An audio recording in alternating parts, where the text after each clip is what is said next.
नमस्कार, आप देख रहे हैं प्रभा साक्षी और मैं हूं आपके साथ रेणु तिवारी। हमारा खास प्रोग्राम है न्यूज़ रूम।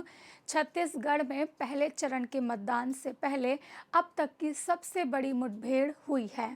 सुरक्षा कर्मियों ने मंगलवार को कांकेर जिले में कुछ वरिष्ठ कैडरों सहित 29 नक्सलियों को मार गिराया है। छत्तीसगढ़ राज्य निर्माण के बाद यह पहली बार है जब किसी मुठभेड़ में इतनी बड़ी संख्या में नक्सली मारे गए हैं। सुरक्षा बलों के इस ऑपरेशन में टॉप नक्सली कमांडर शंकर राव भी ढेर हो गया, जिस पर 25 लाख रुपए का इनाम था।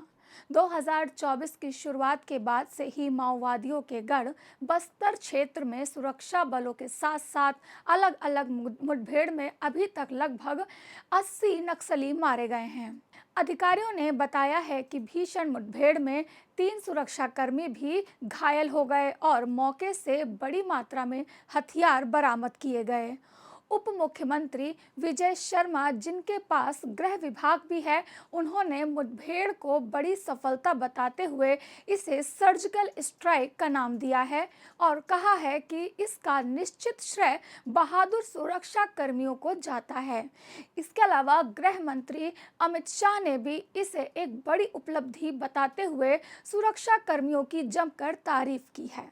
देखिए, सबसे पहले तो मैं समग्र देशवासियों को, सभी राम भक्तों को रामनवमी की बहुत बहुत शुभकामनाएं देना चाहता हूं। कल छत्तीसगढ़ में सुरक्षा बलों को बड़ी सफलता प्राप्त हुई है। मोदी जी जब से प्रधानमंत्री बने तब से नक्सलवाद और आतंकवाद के खिलाफ एक सातत्यपूर्ण अभियान भारतीय जनता पार्टी की सरकार ने चलाया है और छत्तीसगढ़ में भारतीय जनता पार्टी की सरकार बनने के बाद वो अभियान में और गति आई है। 2014 से ही हमने कैंप लगाना शुरू किया था। 19 के बाद कम से कम 250 कैंप लगे और सुरक्षा वैक्यूम को खत्म किया है।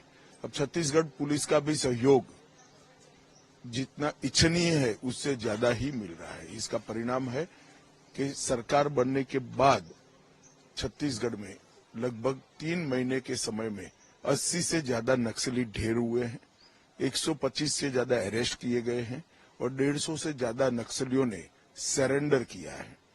मुझे पूरा विश्वास है कि कॉम्बिनेशन आगे भी चालू रहेगा और बहुत कम समय के अंदर मोदी जी के नेतृत्व में हम देश से नक्सलवाद को उखाड़ फेंकेंगे। आपको बता दें कि छत्तीसगढ़ के डिप्टी सीएम विजय शर्मा ने कहा है कि ऑपरेशन में मारे गए सभी नक्सली कट्टर नक्सली थे।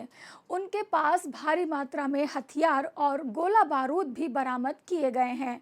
उनका पोस्टमार्टम चल रहा है, इसमें समय लग सकता है। सरकार बातचीत और चर्चा के लिए तैयार है क्योंकि हम किसी भी कीमत पर बस्तर में शांति चाहते हैं। इसका चुनाव से कोई भी लेना देना नहीं है। हम चाहते हैं कि विकास कार्य बस्तर तक पहुंचे। कल मैं घायल जवानों से मिल चुका हूं, वह खतरे से बाहर हैं। जल्द ही वह ठीक भी हो जाएंगे और वापस अपने काम पर भी लौट सकते हैं। इस तरह का बयान डिप्टी सीएम ने दिया है। अब आपको बताते हैं कि आईजी ने इस पूरे ऑपरेशन के बारे में क्या कहा है। आईजी ने बताया है कि कैसे शुरू हुआ ऑपरेशन और कैसे इसको मिली सफलता। पुलिस महानिरीक्षक बस्तर रेंज सुंदर राज ने बताया कि सुरक्षा बलों को माओवादियों के उत्तरी बस्तर डिवीजन के नक्सली शंकर ललिता राजू समेत अन्य नक्सलियों की मौजूदगी की सूचना मिली थी। सूचना के बाद छोटे बैठिया थाना क्षेत्र में सीमा सुरक्षा बल यानी कि बीएसएफ और जिला रिजर्व गार्ड यानी कि डीआरजी के संयुक्त दल को गश्ती के लिए रवाना किया गया था। लगभग दोपहर 2 बजे हापाटोला गांव के जंगल में था और तब नक्सली ने सुरक्षा बलों पर गोलीबारी शुरू कर दी। जिला कांकर के थाना छोटेपेटी क्षेत्र अंतर्गत बिनागोंडा कोरगुटा इलाके में प्रतिबंधित एवं गैरकानूनी सीपीएम महोदय संगठन की सीनियर डीवीसी कैडर्स का उपस्थिति का आसूचना पर डीआरजी कांकर एवं बीएसएफ का बल अभियान के लिए रवाना किए गए थे। सर्चिंग के दौरान बिनागोंडा कोरगुटा इलाके में माओवादी एवं सुरक्षा बल के बीच में मुठभेड़ हुई। सर्चिंग में अब तक कुल 29 माओवादी कैडर के डेड बॉडी रिकवर किए गए थे। AK-47 INSAS 30 SLR carbon 303 M काफ़ी बड़ी संख्या में अन्य आर्म्स अम्युनिशन भी घटनास्थल से रिकवर की गए थे।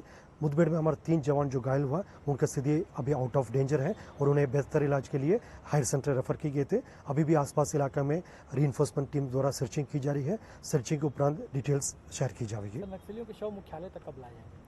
आगामी 2-3 घंटे में जो माओवादी के डेड बॉडी को नज़दीकी बेस कैंप तक लिया जा सकता है और इसमें संभवतः नॉर्थ बस्तर डिवीजन और अबुजमा डिवीजन का डिविजनल कमेटी मेंबर्स जैसे शंकर, ललिता, राजू एम अन्य माओवादी कैडर का उपस्थिति की सूचना पर ही अभियान संचालित किए गए थे। डेड बॉडी की शिनाख्ती के पश्चात हम कंफर्म कर पाएगा इनमें से कौन कौन सी माओवादियों का डेड बॉडी है और उनका क्या क्या प्रोफाइल रहा करके शिनाख्ती के उपरांत हम उसको कंफर्म करेगा। छत्तीसगढ़ पुलिस की अब तक की सबसे बड़ी सफलता है क्या?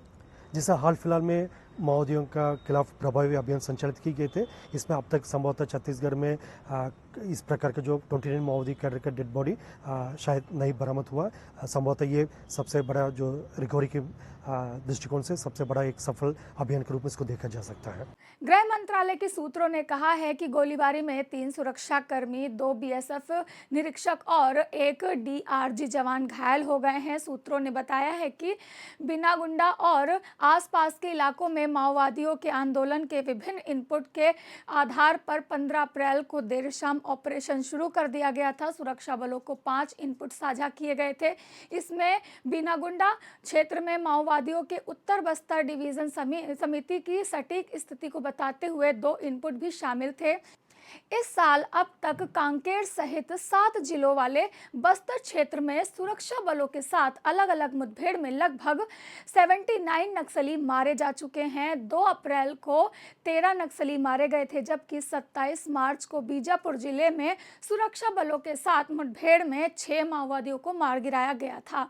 मुठभेड़ को बस्तर पुलिस द्वारा नक्सलवाद पर सर्जिकल स्ट्राइक करार देते हुए डिप्टी CM शर्मा ने कहा कि नक्सल विरोधी मोर्चे पर यह पहली बार था जब आमने सामने की लड़ाई सुरक्षा बल पूरी तरह से नक्सलियों पर हावी हो गए थे और उन्हें संभलने का बिल्कुल मौका नहीं दिया था और उन्हें जमकर मार भी गिराया गया। अब तक की ये बहुत बड़ी सूचना कही जा रही है। नक्सलियों को खत्म करने के लिए सुरक्षा बलों ने बहुत ही दमदार तरीके से ये पहली बार ऑपरेशन चलाया है जिसमें इतनी ज्यादा मात्रा में नक्सली मारे गए हैं। अब इसका चुनाव पर किस तरह से असर पड़ेगा ये देखना अभी बाकी है। लेटेस्ट अपडेट के लिए देश दुनिया की तमाम खबरों के लिए आप बने रहें प्रभा साक्षी के साथ। नमस्कार। अगर आप भी लेना चाहते हैं देश दुनिया की तमाम जानकारी तो आज ही सब्सक्राइब करें हमारे चैनल को।